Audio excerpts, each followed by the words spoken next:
നമസ്കാരം. യൂറോപ്പ് മലയാളി ജേണലിലേക്ക് ഏവർക്കും ഹാർദമായ സ്വാഗതം. കേരളം കാണൂ എന്ന സ്പെഷ്യൽ എപ്പിസോഡിൻ്റെ ഭാഗമായി കേരളത്തിൻ്റെ വിവിധ ഭാഗങ്ങളിലൂടെയുള്ള ഒരു യാത്രയാണ് യൂറോപ്പ് മലയാളി ജേണലിൽ ഉൾപ്പെടുത്തിയിരിക്കുന്നത്. അതിൻ്റെ ഭാഗമായി ഇന്ന് തേക്കടിയിലേക്കാണ് നമ്മൾ പോകുന്നത്. ഏവർക്കും സ്വാഗതം.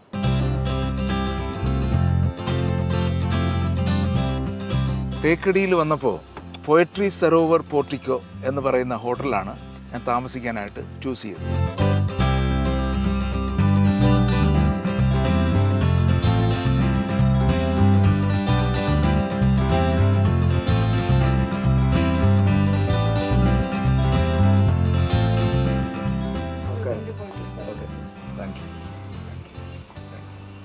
നമ്മൾ പോയട്രി സരോവർ പോർട്ടിക്കോയിൽ എത്തിയിരിക്കുകയാണ്. Hello sir, welcome to poetry. ഓ നമസ്കാരം. ഞാൻ ഒരിക്കലും പ്രതീക്ഷിച്ചില്ലല്ലോ ജനറൽ മാനേജർ ഇവിടെ വളരെ സന്തോഷം കാണാൻ കഴിഞ്ഞതിൽ. Okay, thank you. നമ്മൾ പോയട്രി സരോവർ പോർട്ടിക്കോയിൽ വന്നപ്പോൾ ഒരു വാം റിസപ്ഷനാണ് കിട്ടിയിരിക്കുന്നത്. എൻ്റെ general manager mister Ravi Varma നമ്മളോടൊപ്പം ചേരുന്നു. ഈ തേക്കടിയിൽ ഞാനിവിടെ വരുമ്പോൾ ഈ ഹോട്ടലിനെ കുറിച്ചാണ് ധാരാളം കേട്ടത്. ഒരുപാട് വന്നിട്ട് സ്റ്റേ ചെയ്തിട്ട് പോയിട്ടുള്ള ആൾക്കാരെല്ലാം വളരെ നല്ല അഭിപ്രായം പറയും. അതുകൊണ്ടാണ് ഞാനും ഇവിടെ വന്ന് സ്റ്റേ ചെയ്തിട്ട് ഈ തേക്കടിയെ ഒന്ന് കാണാമെന്നും ഞങ്ങൾ ഈ തേക്കടിയെ കുറിച്ചിട്ട് യൂറോപ്പ് മലയാളി ജേണലിലൂടെ ലോകത്തെ എല്ലാ മലയാളികളെയും പരിചയപ്പെടുത്താമെന്ന് തീരുമാനിച്ചു. Pleasure also to welcome you, sir. Thank you. And we would like you to show you the USP of this place. Okay, thank you. The location is one of the best.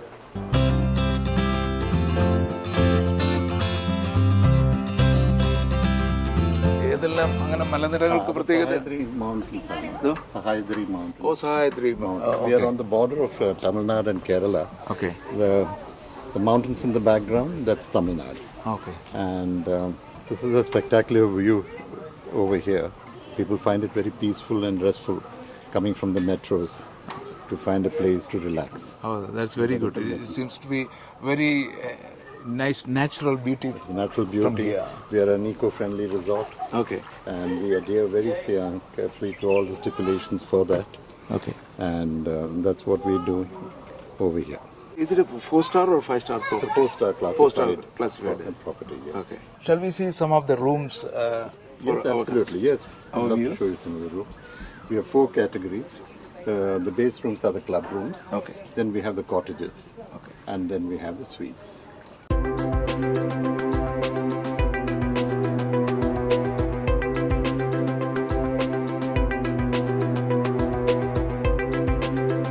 എല്ലാവരും ചോദിക്കും എങ്ങനെയാണ് ഈ പേര് poetry? Poetry in the The main thing is like it has the grace and flow of a beautiful poetry പോലെ. poetry. അതിവിടെ വന്ന് ഇരിക്കുമ്പോൾ പോയട്രിയുടെ ഒരു ഫീല് കിട്ടുന്നു എന്നുള്ളതാണ്. വെളിയിലോട്ടൊന്ന് നോക്കുമ്പോൾ views pleasing. Climate also is pleasant for people coming from the plains. Okay. It's a nice place to relax. Okay. ഇവിടെ എല്ലാം ഹട്ടുകളൊക്കെ ഉണ്ട്. അല്ല, ഹട്ട് എന്ന് പറഞ്ഞാൽ നമുക്ക് കോട്ടേജസ് ഉണ്ട്. Cottages. We have the segment wise base rooms are club rooms. Okay. Then we have the cottages. And then we have 2 reservoir suites and 1 presidential suite. Okay. Altogether 51. ഈ ഹോട്ടലിന്റെ പേര് പോലെ തന്നെ വളരെ മനോഹരമായ സ്ഥലം, ശരിക്കും റിലാക്സ് ചെയ്യാൻ പറ്റും എന്നുള്ള പ്രതീക്ഷയാണ്. Thank you, sir, for choosing poetry. And you're welcome to come anytime. Thank you. Thank you.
പേരെന്താണ്? സിബിയാൻ. താങ്കൾ ഇതിലാണ് ഞാൻ മുങ്ങൽ വിദഗ്ധനായിരുന്നു. മുങ്ങൽ വിദഗ്ധനായി വെള്ളത്തിനടിയിൽ മുങ്ങി അപകടങ്ങളൊക്കെ കൊണ്ട് ശവശരീരങ്ങളൊക്കെ എടുത്തുകൊണ്ടിരുന്നു ജോലിയാണ് ഞാൻ മുൻപിൽ ചെയ്തുകൊണ്ടിരുന്നത്. ഓക്കെ. അപ്പോൾ 2 വർഷമായിട്ട് ഫോറസ്റ്റിൻ്റെ അണ്ടറിൽ ഡീപ് ഡൈവറാണ്. ഓക്കെ. അപ്പോൾ ഇവിടെ എന്താണ് പ്രത്യേകത എന്ന് പറയുന്നത്? ഇവിടെ പ്രത്യേകത പറഞ്ഞാൽ ഇതൊരു വൈൽഡ് ലൈഫ് സാഞ്ചുറിയാണ്. ഓക്കെ. ഒരു വൈൽഡ് ലൈഫ് സാഞ്ചുറിക്കകത്തൂടെ യാത്രക്കാരെ കൊണ്ട് യാത്ര ചെയ്യാനാകും. അതായത് വൈൽഡ് ലൈഫ് സാഞ്ചുറിക്കകത്തൂടെ ഒരു നല്ല അറ്റ്മോസ്ഫിയറിൽ യാത്ര ചെയ്യുക, വന്യമൃഗങ്ങളെ കാണാവുന്ന ഒരു നല്ല പ്രത്യേകത. മൊത്തം ലീവിങ് ആനിമൽസ്, ജീവിച്ചിരിക്കുന്ന മൃഗങ്ങളെ കാണുക എന്നുള്ളതാണ് അതിൻ്റെ പ്രത്യേകത. ഓക്കെ. അപ്പോൾ ഇവിടെ ഏതെല്ലാം അനിമൽസ് ആണ് ഇവിടെ? മെയിൻ ആനിമൽസ് ടൈഗറാണ്. Tiger, panther, black panther, leopard, ആയിരക്കണക്കിന് ആന, മാൻകൂട്ടങ്ങൾ, കാട്ടുപോത്ത്, കാട്ടുപന്നി, ഇങ്ങനെയുള്ള ഇന്ന് ലോകത്ത് കാണപ്പെടുന്ന മെയിൻ സ്പീഷീസ് ആനിമൽസ് എല്ലാം തന്നെ ഉണ്ട്. എന്നാൽ ജിറാഫില്ല. ജിറാഫ് ആഫ്രിക്ക, ഓസ്ട്രേലിയ അല്ലെങ്കിൽ ന്യൂസിലൻഡ്. ഓക്കെ. അപ്പോൾ ഇവിടെ പ്രധാനമായിട്ടും ഇപ്പോൾ ഈ ടൈഗറിനെ കുറിച്ചാണല്ലോ പറയുന്നത്. പെരിയാർ കടുവ സങ്കേതമാണ്. കടുവയ്ക്ക് ഏറ്റവും പ്രാധാന്യം കൊടുക്കുന്നത്. കാരണം കടുവ എന്ന ലോകത്തിലെ വംശനാശ ഭീഷണി നേരിടുന്ന ഒരു മെയിൻ ആനിമൽസാണ് പറയുന്നത്. ഓക്കെ. അപ്പോൾ ഈ വനമേഖലയ്ക്ക് എന്താണ് പേര് പറയുന്നത്, ഈ റിസർവ് എന്ന് പറയുന്നത്? ഇത് പെരിയാർ കടുവ സങ്കേതമാണ്. കടുവ ഇന്ന് ലോകത്തിലെ റയർ ആയിട്ടുള്ള ആനിമൽസ് ആണ്. ആഫ്രിക്കൻ മൃഗങ്ങളിൽ കടുവയില്ല. 70% കടുവയും ഇന്ന് ലോകത്ത് ഇന്ത്യയിലാണ് താമസിക്കുന്നത്. അതിൽ തന്നെ ഏറ്റവും കൂടുതലുള്ളത് ഈ കേരളത്തിന്റെ ഇങ്ങനെയുള്ള മഴക്കാടുകളിലാണ്. ഓക്കെ. ഇത് മഴക്കാടുകളാണ്. മഴക്കാട്, പശ്ചിമഘട്ട മലനിരകൾ എന്ന് പറയും, വെസ്റ്റേൺ ഗാർഡ്സ്. അപ്പോൾ ഈ റിസർവ്സ് എന്ന് പറഞ്ഞാൽ എത്ര ദൂരമുണ്ട്? എവിടം വരെ? കേരളത്തിന്റെ PTR എന്ന് പറയും, പെരിയാർ ടൈഗർ റിസർവ് എന്ന് പറയുന്നത് 925 സ്ക്വയർ കിലോമീറ്റർ ആണ്. ഓക്കെ. അപ്പോൾ ഇതില് ഹണ്ടിങ് ഒന്നും അനുവദിക്കത്തില്ലല്ലോ? മുമ്പൊക്കെ ഉണ്ടായിരുന്ന ഒരു കാലം 20 വർഷത്തിന് മേളിലൊക്കെ ഉണ്ടായിരുന്നതായി പറയപ്പെടുന്നുണ്ട്. 20 വർഷത്തിന് ശേഷം ജനപങ്കാളിത്ത സംരക്ഷിത വനമാണ് ഇത്. ജനങ്ങളുടെ പങ്കാളിത്തത്തോടുകൂടി സംരക്ഷണം ചെയ്യുന്ന വനമാണ്. അല്ല, ഇവിടെ ഉണ്ടായിരുന്ന ആദിവാസികൾക്കെല്ലാം ഇതിൽ പങ്കാളിത്തം ഉണ്ടെന്നാണ്. 1600 കാലഘട്ടത്തിൽ ഇതിനകത്ത് ആദിവാസികൾ ഉണ്ടായിരുന്നു. അവരിപ്പോൾ ഈ ഫോറസ്റ്റിന്റെ സൈഡിൽ തന്നെ ഒരു 5 സ്പീഷീസ് ഉള്ള ആദിവാസികളുണ്ട്. അതെല്ലാം ഇതിന്റെ ഒരു ഭാഗമാണ്. അല്ല, ഞാൻ പറഞ്ഞത് ഇപ്പൊ മൃഗങ്ങളെ സംരക്ഷിക്കുന്നു എന്ന് പറയുന്നത് പോലെ ഈ ആദിവാസികളെയും സംരക്ഷിക്കുന്നുണ്ട്. തീർച്ചയായിട്ടും ആദിവാസികൾ ഈ ഫോറസ്റ്റിന്റെ തന്നെ ഒരു ഭാഗമാണ്. അതെ. ഇവരിൽ നിന്നുള്ള ആളുകളാണ് കൂടുതലായിട്ട് ഇതിനകത്ത് ട്രൈബൽ വാച്ചർമാരായിട്ട് ജോലി ചെയ്യുന്നത്. ഓക്കെ. അവർക്ക് ജോലി കൊടുത്തിട്ടുണ്ട്. പിന്നെ അവർക്ക് കുറച്ച് ആൾക്കാർക്ക് ഈ സൈഡിൽ നിന്ന് മീൻ പിടിക്കുന്നുള്ള അധികാരം, അത് ഈ ട്രൈബൽസിന് മാത്രമേ ഉള്ളൂ അധികാരം. മീൻ പിടിക്കാനുള്ള അധികാരം ട്രൈബൽസിൽ ഒരു ആൾക്കാർക്ക് മാത്രം ഈ സൈഡിലൊക്കെ ഇരുന്ന് മീൻ പിടിക്കാനുള്ള അധികാരം കൊടുത്തിട്ടുണ്ട്. പാമ്പുകളുടെ കാര്യം പറഞ്ഞല്ലോ നേരത്തെ. അപ്പോൾ ഏതുതരം പാമ്പുകളാണ് ഇതിനകത്ത്? 44 സ്പീഷീസിലുള്ള സ്നേക്കിലാണ്. കിങ് കോബ്ര, ബെരിപേഴ്സൺ, വൈപ്പർ, പൈജൻ തുടങ്ങിയ പാമ്പുകളാണ് ഇതിനകത്ത് അധികമായിട്ടുള്ളത്. അതുകൊണ്ട് ഈ കിങ് കോബ്ര ഒക്കെ അധികമായിട്ട് ഇങ്ങനെയുള്ള അംശം തീർന്ന മഴക്കാടുകളിൽ മാത്രമായിട്ടാണ് കാണുന്നത്. പിന്നെ ഇത് അത്തരത്തിലുള്ള ഒരു മഴക്കാടാണ്. ഈ പാമ്പുകളുടെ ശല്യം ഇങ്ങോട്ടൊക്കെ വരാറുണ്ട്? ഒരിക്കലും ഇല്ല. കാരണം പാമ്പുകൾ എന്ന് പറയുന്നത് ഒരു ജീവി മാത്രമാണ്. അത് മനുഷ്യനോ മറ്റ് ജീവിജാലങ്ങൾക്കോ ഇത് ഉപദ്രവം ഉണ്ടാകാറില്ല. നമ്മൾ ഈ ജീവിയെ കാണുമ്പോഴുള്ള ഭയം മൂലം ഇത് ഉളവാകും. Thank you. എത്രയും പറഞ്ഞു തന്നെ.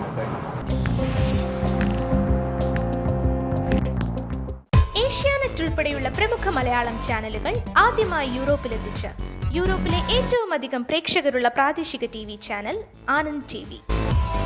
14 വർഷത്തെ സേവന പാരമ്പര്യവുമായി യൂറോപ്പിലെ അംഗീകൃത Malayalam channel distributor Anand media. It's not just TV, it's your complete entertainment partner.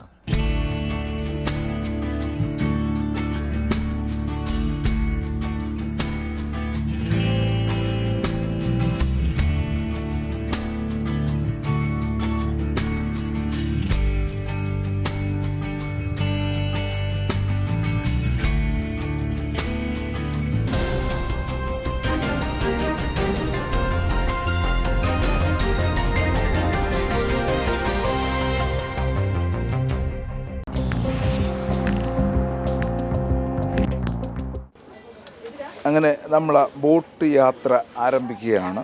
ഒരുപക്ഷെ ഒരുപാട് വന്യമൃഗങ്ങളെ കാണാൻ സാധിക്കും എന്ന പ്രതീക്ഷയാണുള്ളത്. 7:30 മണിക്ക് തുടങ്ങിക്കഴിഞ്ഞാൽ നമുക്ക് രാവിലെയുള്ള കുറച്ച് മൃഗങ്ങളെ കാണാം എന്നാണ് അവർ പറയുന്നത്. അപ്പോൾ 7:30 മണിക്കുള്ള ബോട്ടിൽ കയറണമെങ്കിൽ നമ്മളൊരു 6 മണിയോടുകൂടി ഇവിടെ എത്തണം. വേറൊരു സ്ഥലത്താണ് കാറുകളുടെ പാർക്കിംഗ് ഉള്ളത്. അവിടെ പാർക്ക് ചെയ്ത് ടിക്കറ്റ് എടുത്ത് അവരുടെ വേറൊരു വാനിൽ കയറിയാണ് ഈ ഭാഗത്തേക്ക് വരാനുള്ളത്.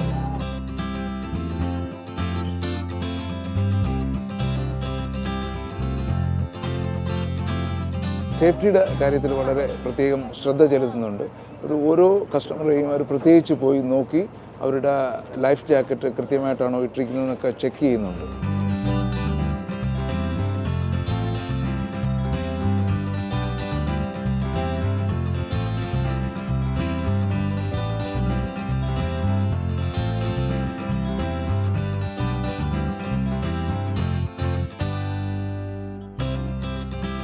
വെള്ളം വളരെ താഴ്ന്ന നിലയിലായതുകൊണ്ട് ഇത് ഈ താഴത്തെ കുറ്റികളും പണ്ട് ഉണ്ടായിരുന്ന കെട്ടിടങ്ങളുടെ അവശിഷ്ടങ്ങളും ഒക്കെ ശരിക്കും കാണാം. അതുകൊണ്ട് തന്നെ ഇതിന് ബോട്ട് ഓടിക്കുക എന്ന് പറയുന്നത് വളരെ ശ്രമകരമായ ഒരു ജോലി തന്നെയാണ്.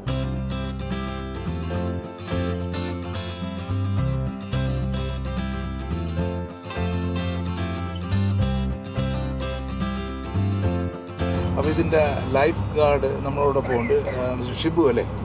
നമസ്കാരം ഷിബു. അപ്പോൾ നമ്മൾ എല്ലാ ദിവസവും രാവിലെ 7:30 മണിക്കാണ് തുടങ്ങുന്നത്. ഫസ്റ്റ് ട്രിപ്പ് വെള്ളം വളരെ കുറവാണല്ലോ. സാധാരണ ഇതിലങ്ങ് മുകളിൽ വരെ ഉണ്ടാവും. മഴക്കാലത്താണ് സാധാരണ വെള്ളം കയറിയ കാടിൻ്റെ അത്രയും ഉയരത്തിൽ പോകുന്നതാണ്. അപ്പോൾ ഈ വെള്ളം വറ്റി വരുമ്പോൾ താഴത്തെ ഒരുപാട് കുറ്റികളും ഒക്കെയാണ്. ഇപ്പം മുമ്പുണ്ടായിരുന്ന മരങ്ങളൊക്കെയാണ്.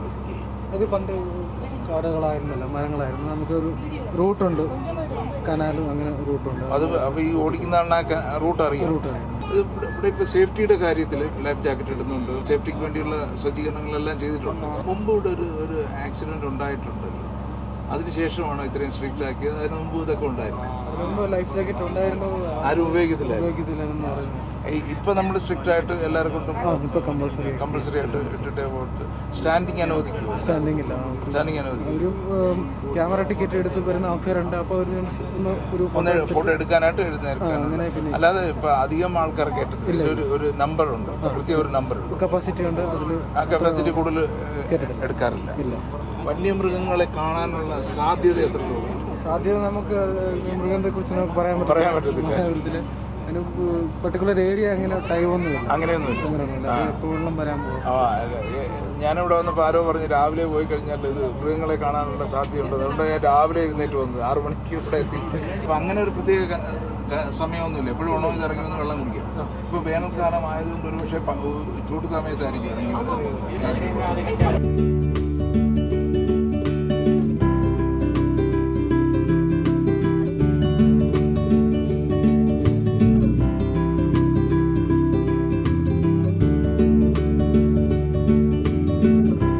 അവിടെ ആ കാണുന്ന ഒരു കെട്ടിടം കാണുന്നുണ്ടല്ലോ, ആ ദ്വീപ് പോലെയുള്ള സ്ഥലത്ത്, അത് എന്ത് കെട്ടിടമാണ്? ലേക്ക് പാലസ് എന്ന് പറയും. KTDCയുടെ റിസോർട്ടാണ്. Okay, resort. ഒരു 100 വർഷത്തിന് മുമ്പ് തിരുവിതാംകൂർ രാജാവ് താമസിച്ചിരുന്ന സമ്മർ പാലസ്. സമ്മറിന് ഇവിടെ താമസിച്ചിരുന്ന സ്ഥലമാണ്. അതിപ്പോൾ റിസോർട്ടാക്കി അവർ മാറ്റി. അവിടെ വേണമെങ്കിൽ KTDCയിൽ ബുക്ക് ചെയ്താൽ അവിടെ ഒന്ന് താമസിക്കാം. ഇവിടെ ഓൺലൈൻ ബുക്ക് ചെയ്താൽ താമസിക്കാൻ സാധിക്കും. ഓക്കെ. അവിടെ 6 റൂംസ് ഉണ്ട്. ഒരു റൂമിന് ഒരു കപ്പിൾ. ഓക്കെ അങ്ങനെ 20,000 രൂപ അങ്ങനെ. 6 റൂമാണ്. അപ്പോൾ അവിടെ എങ്ങനെയാ എത്തുന്നത്? അവിടെ കുറേ മൃഗങ്ങളൊക്കെ നിൽക്കുന്നു. ബോട്ടിൽ കൂടി തന്നെ പറഞ്ഞു. അതെല്ലാം മ്ലാവുകൾ ഒരു കൂട്ടം തന്നെ അവിടെ നിൽക്കുന്നു അല്ലേ? അവിടെ താമസിക്കണമെങ്കിൽ നല്ല സൈറ്റിങ് അവർക്ക് കിട്ടാനുള്ള സാധ്യത. മ്ലാവുകളെല്ലാം. അപ്പോൾ വേറെ എന്തുകൊണ്ടോ വരാം അല്ലേ? അവിടെ ആന വരാറുണ്ട്, എല്ലാം വരാം. കാട്ടുപോത്ത്. പക്ഷെ അവിടെ താമസിക്കുന്നത് എത്രത്തോളം സേഫാണ്? എല്ലാം സേഫാണ്. അവിടെ ട്രെഞ്ച് അതിന്റെ ചുറ്റിലും നല്ല ആഴത്തിലും വീതിക്കും. നല്ല ഒന്നും അകത്തോട്ട് വരാതിരിക്കാൻ വേണ്ടി ട്രെഞ്ച് എടുത്തിട്ട്. ഓക്കെ. ഇത് ടൈഗർ റിസർവ് അല്ലേ? അതെ. അപ്പോൾ ഇവിടെ എല്ലാം ടൈഗേഴ്സ് ഒക്കെ ഉണ്ടാവും അല്ലേ? അവിടെ വരും, ടൈഗേഴ്സ് ഒക്കെ ഇറങ്ങി വരാറുണ്ട്. അപ്പോൾ ഈ മ്ലാവ് ഓടുന്ന കാണുമ്പോൾ മനസ്സിലാക്കണം ടൈഗർ വരുന്നു അല്ലേ? അല്ലെങ്കിൽ ചെന്നായി പിടിക്കും. ചില സമയത്ത് ചെന്നായി മ്ലാവിനെ ഓടിച്ചിട്ട് പിടിക്കുന്നതാണ്. ഇവിടെ കാണാം.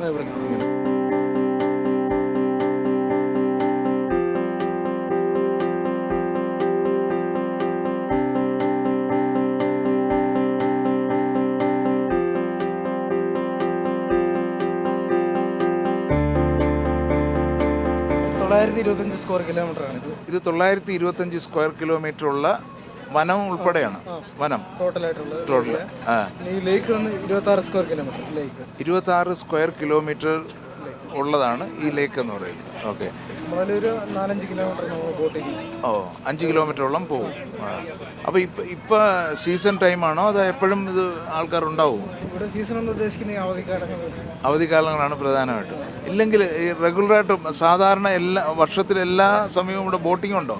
കാലാവസ്ഥ അനുസരിച്ച് മാറിക്കൊണ്ടിരിക്കും. UK നിന്നും യൂറോപ്പിൽ നിന്നും ഒക്കെ ആൾക്കാർ ഇവിടെ വരുമ്പോഴത്തേക്ക് അങ്ങനെ സീസൺ വല്ലതും ഉണ്ടോ അതോ എല്ലാ ദിവസവും ബോട്ടുണ്ടോ എന്ന് ചോദിക്കുക. എല്ലാ ദിവസവും ബോട്ടുണ്ട്. അപ്പോൾ ഈ ടൈമിംഗ് ഒക്കെ എങ്ങനെയാണ് ഇതിൻ്റെ? നമുക്ക് ഒരു ദിവസം 5 ട്രിപ്പാണ്. ഒരു ദിവസം 5 ട്രിപ്പ് പോകും. രാവിലെ 7:30 ആദ്യം, പിന്നെ രണ്ടാമത് 9:30, ഓക്കെ, പിന്നെ 11:15, ഓക്കെ, 1:45, ഓക്കെ, പിന്നെ 3:30. 3:30 ലാസ്റ്റ്. 3:30. ഓക്കെ. ഏതായാലും ഇത്രയും ഇൻഫർമേഷൻ തന്നതിന് വളരെ സന്തോഷം ഷിബു.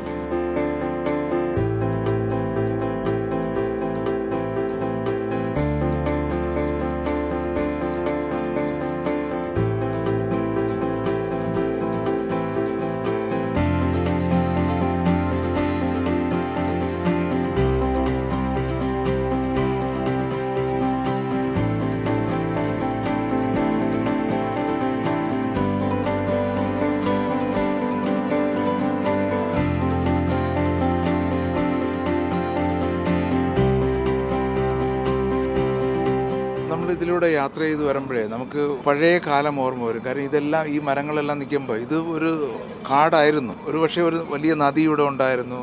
ഇവിടെ അണ കെട്ടിയിട്ട് വെള്ളം നിറച്ച് സൗകര്യമാക്കി എടുത്തതാണെന്ന് അറിയാൻ പറ്റുന്നുണ്ട്. നമ്മൾ ഈ ഒരു ബോട്ടിൽ 2 ലൈഫ് ഗാർഡ്സാണുള്ളത്. നമുക്ക് വേറെ ആളിനെ കൂടെ പരിചയപ്പെടാം. വരണം. ഇരിക്കൂ ബൈജു എന്നാണ് പേര് അല്ലേ? അപ്പോൾ ഇതിൽ ലൈഫ് ഗാർഡായിട്ട് കുറച്ച് നാളായോ? 2 വർഷം ആവുന്നുണ്ട്. അപ്പോൾ ഇത് ലൈഫ് ഗാർഡ് ആവുന്നതിന് മുമ്പ് എന്താണ് അവർ സ്വിമ്മിംഗ് ഒക്കെ അറിയാവുന്നു? അങ്ങനെയൊക്കെയാണ്. നിങ്ങൾ ജനിച്ചു വളർന്ന് ഇവിടെ തന്നെയാണ്? ഓക്കെ. നമുക്ക് ഇത് പറയേണ്ട കാര്യമില്ല. നമുക്ക് തന്നെ പിള്ളേരെ കൂട്ടുകാരെ കൂടി വന്നിട്ട് നീന്തൽ പഠിക്കാം, എന്താണെങ്കിലും ചെയ്യാം. ഓക്കെ. അപ്പോൾ നിങ്ങളുടെ മുൻഗാമികൾ ഇവിടെ താമസിച്ചിരുന്ന ആൾക്കാരാണ്. അവർ പറഞ്ഞ എന്തെങ്കിലും കഥ കേട്ടിട്ടുണ്ടോ? നമ്മൾ ജനിക്കുന്ന മുമ്പ് നമ്മുടെ മുത്തച്ഛന്മാരൊക്കെ ഏറെക്കുറെ മരിച്ചു. ഓക്കെ. ആ സമയത്താണ് ഇതെല്ലാം ഇവിടെ അണകെട്ടിയത്. അപ്പോൾ എനിക്കറിയാവുന്നതെന്ന് പറഞ്ഞാൽ, ഞാനൊരു സിനിമ കണ്ടിട്ടുണ്ട് മുമ്പ്, പ്രേം നസീറിൻ്റെ ഒരു സിനിമ, പിക്നിക് എന്ന് പറയുന്ന സിനിമ. അതൊരു ഇങ്ങനൊരു ഡാം കെട്ടുന്നതിനെ കുറിച്ചിട്ടുള്ളതാണ്. കണ്ടിട്ടുണ്ടോ ആ സിനിമ? അതൊരു പഴയ സിനിമയാണ്. അതിങ്ങനെ ഒരു ഡാം കെട്ടാൻ വരുന്ന ഒരു എഞ്ചിനീയറായിട്ടാണ് പ്രേം നസീർ വരെയും. ഇവിടെ ഒരു ഡാം കെട്ടാൻ പോകണം. ഇവിടെ ഉള്ള ആദിവാസികളുടെ അടുത്തെല്ലാം, അല്ലെങ്കിൽ അന്ന് ഇവിടെ ഉണ്ടായിരുന്ന മൂപ്പന്മാരുമായിട്ട് സംസാരിച്ചിട്ട് ഇവിടെ നിന്ന് ഒഴിഞ്ഞ് വേറൊരു സ്ഥലത്തേക്ക് പോകുന്നു എന്ന് പറയുന്ന ഒരു കഥയാണ്. അതിൽ അവസാനം ഈ കൂട്ടത്തിലുള്ള ഒരാളിനെ തന്നെ പ്രേം നസീർ കല്യാണം കഴിക്കുന്നു. കസ്തൂരി മണക്കുന്നല്ലോ കാറ്റ് എന്നൊക്കെ പാട്ട് കേട്ടിട്ടുണ്ട്. അതുള്ള സിനിമയാണ്. ആ ഒരു സിനിമയുടെ സീനാണ് ഓർമ്മ വരുന്നത്. കാരണം ഈ മരങ്ങളൊക്കെ കാണുമ്പോൾ അറിയാം, ഒരു സമയത്ത് ഇത് ഒരു വനമായിരുന്നു അല്ലേ? അപ്പോൾ ഇവിടെ അന്ന് ആൾ താമസം ഉണ്ടായിരുന്നു. അവരെല്ലാം മാറ്റി പാർപ്പിച്ചു. ഒരു പക്ഷേ അതിൻ്റെ പരമ്പരകളായിരിക്കും നിങ്ങളും അല്ലേ ഈ ഏരിയയിലൊക്കെ ഉള്ളത് കൊണ്ടേ. ഏഷ്യാനെറ്റ് ഉൾപ്പെടെയുള്ള പ്രമുഖ മലയാളം ചാനലുകൾ ആദ്യമായി യൂറോപ്പിലെത്തിച്ച് യൂറോപ്പിലെ ഏറ്റവും അധികം പ്രേക്ഷകരുള്ള പ്രാദേശിക TV ചാനൽ ആനന്ദ് TV. 14 വർഷത്തെ സേവന പാരമ്പര്യവുമായി യൂറോപ്പിലെ അംഗീകൃത Malayalam channel distributor Anand media. It's not just TV, it's your complete entertainment partner.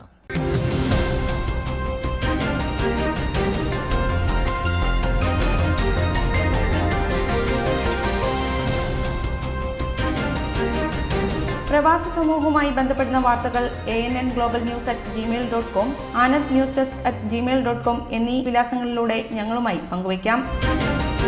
യൂറോപ്പിലെ വാർത്തകളും വിശേഷങ്ങളും ഞങ്ങളെ അറിയിക്കുന്നതിന് 02085866511 എന്ന നമ്പറിലും ബന്ധപ്പെടാവുന്നതാണ്.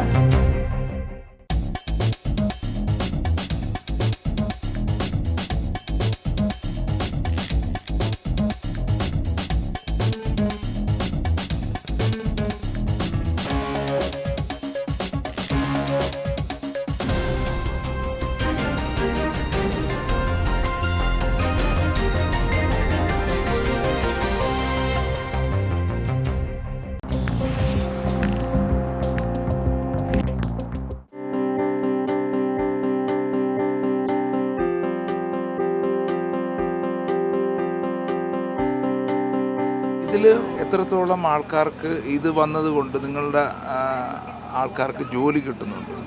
ജോലി ഏകദേശം നല്ല ജോലിയൊക്കെ ഇവിടെ ഉണ്ട്, കൊടുക്കുന്നുണ്ട്. നിങ്ങൾക്ക് തന്നെ മുൻഗണന തരും ഇതെന്തെങ്കിലും ജോലി ഉണ്ടെങ്കിൽ. അതെ. ടൂറിസ്റ്റുകൾ ഡെയിലി വരുന്നുണ്ടല്ലോ, ധാരാളം വരുന്നുണ്ട്. ഏത് തരം ടൂറിസ്റ്റുകളാണ് പ്രശ്നക്കാർ? ഇവിടെ വന്നാൽ നിങ്ങൾ പറഞ്ഞാൽ കേൾക്കാതെ ലൈഫ് ജാക്കറ്റ് ഇടാൻ പറഞ്ഞാൽ ഇടാതെയും ഓടി നടക്കുകയും ചെയ്യുന്ന ഏത് തരം ആൾക്കാരാണ്? നമ്മുടെ കേരളത്തിലുള്ള മലയാളീസ് തന്നെയാണ്. ബാക്കിയെല്ലാം നമ്മൾ പറയും ഇതാണ് റൂള്. ഇതാണ് റൂള്. കാര്യം അവർക്ക് കേട്ടറിയാം കറക്റ്റ് എന്നാ പറയുന്ന അവസ്ഥയാണ്. ഓക്കെ, ഇത് നമ്മളെ സേഫ്റ്റിക്ക് വേണ്ടിയാണ് എന്നുള്ളത് അവർക്കറിയത്തില്ല. പക്ഷെ നമ്മൾ ഇതിന് ഫുൾ അപകടം ഉണ്ടായി പിന്നെ ഇനി ഉണ്ടാതിരിക്കാൻ വേണ്ടിയാണ് നമ്മൾ ഇപ്പം പറയുമ്പോൾ വരുന്ന ആൾക്കാർക്ക് മനസ്സിലാകും. അങ്ങനെ ഒരു ബുദ്ധിമുട്ടുണ്ട്. അത് നമ്മളെ ആൾക്കാർ തന്നെയാണ് നിയമം ലംഘിക്കുക എന്നുള്ള അല്ലേ. അപ്പം മുമ്പൊക്കെ ആണെങ്കിൽ നമ്പർ ഓഫ് പീപ്പിൾ എത്ര കയറിയാലും അവരും കൂടെ കയറിക്കോട്ടെ എന്ന് പറയുന്ന ഒരു അവസ്ഥ ഉണ്ടായിരുന്നു. ഇപ്പോൾ കറക്റ്റ് സീറ്റിങ്ങിനുള്ള ആളിനെ നമുക്ക് ഇപ്പോൾ കറക്റ്റ് സീറ്റ് നമ്പറുണ്ട്. ആ സീറ്റ് നമ്പർ പ്രകാരമാണ് ഇരുത്തുന്നത്. പിന്നെ ആൾക്കാർ കൂടുതലാണെങ്കിൽ ഇറക്കി വിട്ടും കറക്റ്റ് അവർ കൗണ്ടറിൽ കൊണ്ട് ഏൽപ്പിക്കുകയും ചെയ്യും. പിന്നെ അവർ സ്ട്രിക്റ്റായിട്ടുള്ള ഒരു നിയമമുണ്ട് ഇപ്പോൾ ഇവിടെ അല്ലേ, സേഫ്റ്റി. അല്ല മുമ്പ് അങ്ങനെ വിദേശത്ത് നിന്ന് വരുന്നവർക്ക് അങ്ങനെ ഒരു സംശയം ഉണ്ടായിരുന്നു. കഴിഞ്ഞ തവണ ഒരു ബോട്ട് അപകടമൊക്കെ ഉണ്ടായിട്ടുണ്ടല്ലോ ഇവിടെ, തൊട്ടേക്കാട് ബോട്ട് അപകടം ഉണ്ടായി. അന്ന് എണ്ണത്തിലധികം ആൾക്കാരുണ്ടായിരുന്നു. മോൾ ഭാഗത്തുള്ള ഒരു സൈഡിലേക്ക് പോയി എന്നൊക്കെ പറഞ്ഞ് കുറേ കംപ്ലയിൻറ്റ്സ് ഉണ്ടായിരുന്നു. ഇപ്പം ഇത് ലൈഫ് ഗാർഡ്സ് ഉണ്ട്, അവരെല്ലാം സ്ട്രിക്റ്റായിട്ട് ആൾക്കാരൊക്കെ ഇരുത്തിയിട്ട് വളരെ സേഫാണ് ഇവിടുത്തെ തേക്കടിയിലെ ബോട്ട് യാത്ര എന്ന് പറയുന്നത്. വന്യമൃഗങ്ങളെ കാണുന്ന ഓരോരുത്തരുടെ ലക്ക് പോലെ ഇരിക്കും അല്ലേ. ഏകദേശം ഒത്തിരി പറയത്തില്ല, കാണുന്ന ആനിമൽസിനൊക്കെ ഓരോ പേര് പറഞ്ഞ് കാണിച്ചു കൊടുക്കും. അത് കാണിച്ചു കൊടുക്കും. ഇവിടുത്തെ കാര്യങ്ങൾ ഇത്ര ലക്കാന്ന് പറഞ്ഞ് ഓക്കെ. അല്ല ഇതിപ്പോൾ ഇത് ആദ്യത്തെ ബോട്ട് ട്രിപ്പാണ്, രാവിലെ തുടങ്ങിയാണ്. ഞങ്ങളും രാവിലെ 6 മണിക്കൊക്കെ വന്ന് ഇതൊന്ന് കാണാമെന്ന് വിചാരിച്ചിട്ട്. അപ്പോൾ ഇന്നലത്തെ ബോട്ട് ട്രിപ്പിൽ വന്യമൃഗങ്ങളെ കാണാൻ പറ്റിയോ? ഇന്നലത്തെ കാട്ടുപോത്തും മാനും പിന്നെ പന്നി ഒക്കെയാണ്. പിന്നെ ചെന്നായിനെ കാണാൻ. ഇവിടെ ഈ അടുത്ത സമയത്തായിട്ട് ഇങ്ങനെ ടൈഗറൊക്കെ വരുന്ന ടൈഗറിനെ കണ്ടിട്ടുണ്ട്. പക്ഷെ ആ ഏരിയയിൽ വെച്ചാണ്. അവിടെയാണ് അല്ലേ. ഒരു 2 ആഴ്ചയോളമായി. അത് കുറച്ചുകൂടെ ഒഴിഞ്ഞ ഏരിയയാണ്. ഇവിടം വരെ ബോട്ട് വരത്തുള്ളൂ. ഇവിടെ നിന്ന് കാണുന്ന ദൂരമാണ്. ആദ്യം വേറെ KTDCയുടെ ബോട്ടാണ്. പിന്നെ അവരാണ് പറഞ്ഞു ഇന്നലെ ടൈഗർ പോയിട്ടുണ്ടെന്ന് ഫോട്ടോ എടുത്താൽ കാണിക്കുകയും ചെയ്തു ഗസ്റ്റിനൊക്കെ. ഇത് മുമ്പുണ്ടായിരുന്ന നദികളാണോ അത് ആർട്ടിഫിഷ്യലായിട്ട് ഉണ്ടാക്കിയതാണ്? ആർട്ടിഫിഷ്യലാണ്. അപ്പോൾ ഈ വെള്ളം എവിടെ നിന്നായിരിക്കും കൊണ്ടുവന്നിട്ടുള്ളത്? മഴവെള്ളമാണ്. നമുക്ക് പണ്ട് ചെറിയ 2 നദിയുണ്ടായിരുന്നു, പെരിയാറും. ഓക്കെ. ഇത് രണ്ടും നമുക്ക് അങ്ങോട്ട് അലൗഡ് ഇല്ല പോകാനുള്ള. ഓക്കെ. ഈ മഴക്കാലത്ത് ആ പെരിയാറിൽ നിന്നൊക്കെ വരുന്ന വെള്ളമാണ്. അതിന്റെ ബാക്ക് വാട്ടറാണ് ഇത്. അതിന്റെ ഓക്കെ. അതിനെ ഇങ്ങോട്ട് കൊണ്ടുവന്നിട്ട് ഈ കാട്ടിൽ വെള്ളം കെട്ടി നിർത്തിയിട്ടാണ് ഇവിടം സജ്ജമാക്കിയിരിക്കുന്നത് അല്ലേ.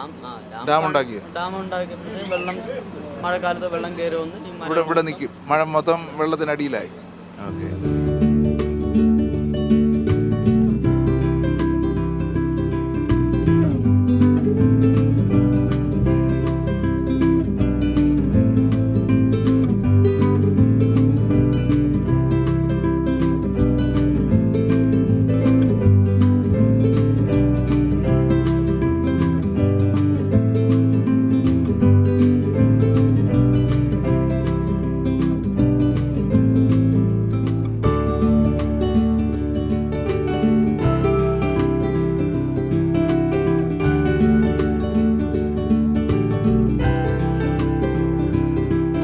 രാവിലെ 7:30 മണിക്ക് തുടങ്ങിയ ഈ ട്രിപ്പ് വളരെ സമാധാനപരവും വളരെ സന്തോഷവും നൽകുന്ന ഒന്നായിരുന്നു. അപ്പോൾ നമ്മൾ നാട്ടിൽ വരുമ്പോൾ ഇങ്ങനെ ഒരു ബോട്ട് റൈഡ് കുട്ടികൾക്ക് വളരെ ഇൻട്രസ്റ്റിംഗ് ആയിരിക്കും. അൺഫോർച്യുനേറ്റ്ലി ഒരുപാട് മൃഗങ്ങളെയൊന്നും കാണാൻ കഴിഞ്ഞില്ല. എന്നാലും ഇത് നമ്മളെ കുട്ടികളെ കൊണ്ടുവന്ന് കാണിക്കേണ്ടതാണ്.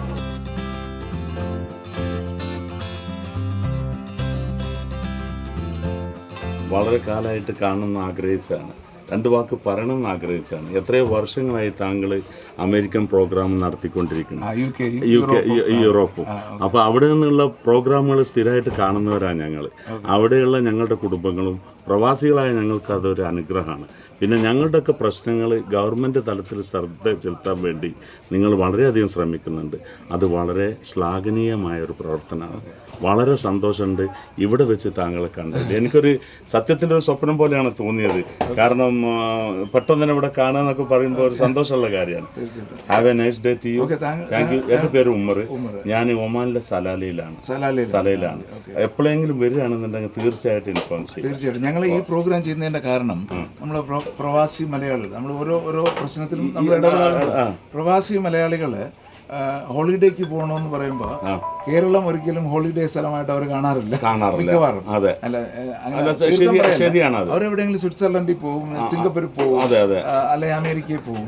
പക്ഷെ നമ്മളെ കേരളം കാണാൻ നമ്മളെ സംസ്കാരം അറിയാൻ, നമ്മളെ പുതിയ രീതികൾ എന്താണെന്ന് അറിയാൻ ആരും ശ്രമിക്കാറില്ല. അപ്പൊ അങ്ങനെ ഞാൻ വന്നപ്പോ, ഞാനും UK പോയിട്ട് 35 വർഷമായി. അപ്പൊ എന്നെ സംബന്ധിച്ചോളം ഞാനും കേരളം നേരെ കണ്ടിട്ടില്ല. കഴിഞ്ഞ ഒരു പ്രാവശ്യം കൂടെ വന്നപ്പോൾ വയനാട് പോയി കണ്ടു. വയനാട് കണ്ടപ്പോൾ ഞാൻ വിചാരിച്ചു, ഞാൻ ആദ്യമായിട്ടാണല്ലോ വയനാട് കാണുന്നത്. എൻ്റെ സുഹൃത്തുക്കൾക്ക് ഞാൻ പലയിടത്തും ചോദിച്ചപ്പോൾ അവരാരും കണ്ടിട്ടില്ല. വയനാട് കണ്ടിട്ടില്ല. അവർ ചോദിച്ചു, നിങ്ങൾ മൂന്നാർ കണ്ടിട്ടില്ല. അങ്ങനെയാണ് ഒരു ഐഡിയ വന്നത്. പ്രവാസി മലയാളികൾക്ക് പറയുകയാണ്, നമ്മുടെ കേരളം എത്ര മനോഹരമാണ്, നമ്മുടെ കേരളം കാണും. അതെ, തീർച്ചയായിട്ടും. അതുകൊണ്ടാണ് നമ്മുടെ സെക്കൻഡ് ജനറേഷനുള്ള കുട്ടികൾ കേരളത്തിലേക്ക് വരണ്ടെന്ന് പറഞ്ഞ് വിദേശത്ത് നിന്ന് കളയും. അവർക്ക് അറിയത്തില്ല കേരളം ഇത്ര ഭംഗിയുള്ള സ്ഥലമാണെന്ന് അറിയില്ല. അല്ലെങ്കിൽ സാധാരണ നമ്മുടെ നാട്ടിൽ വരുന്നതിനാണ് വീടിന് പെയിന്റ് അടിക്കാനും തീർച്ചയായിട്ടും മതിൽ കെട്ടാനും എന്നിട്ട് പൂട്ടിയിട്ട് പോകാനും. തീർച്ചയായിട്ടും നമ്മൾക്ക് അനുഭവിച്ചുകൊണ്ടിരിക്കുന്നതാണ്. ഇത് പ്രവാസികളുടെ ഒരു ജീവിതമാണ്. അപ്പൊ അതിന്ന് നമ്മൾ അടുത്ത ജനറേഷൻ വരുമ്പോൾ അവർ നോക്കുമ്പോൾ എന്തിനാണ് നമ്മളെന്തിനാണ് കേരളത്തിൽ പോകുന്നത്?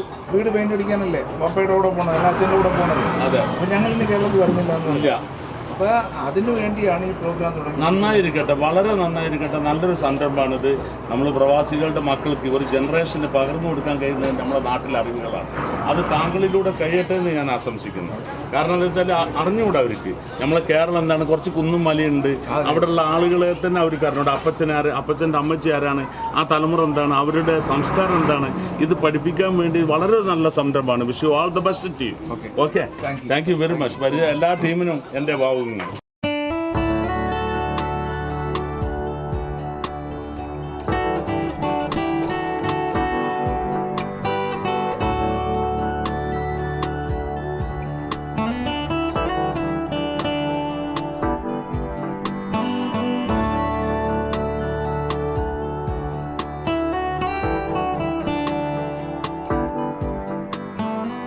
തേക്കടിയിലെ ഈ ബോട്ട് സവാരി ഒരു പ്രത്യേക അനുഭൂതി തരുന്ന ഒരു യാത്ര തന്നെയായിരുന്നു. ഇവിടെ കൂടി യാത്ര ചെയ്ത ആൾക്കാരുടെ എല്ലാം സംസാരിക്കുമ്പോൾ അവർക്കുമെല്ലാം അത്തരത്തിലുള്ളൊരു അനുഭൂതി അനുഭവപ്പെട്ടു എന്ന് തന്നെയാണ് പറയുന്നത്. അപ്പോൾ തേക്കടിയിൽ വരുമ്പോൾ തീർച്ചയായിട്ടും ഈ ബോട്ട് സവാരി ഒരു പ്രധാന ഐറ്റം തന്നെയാണ്.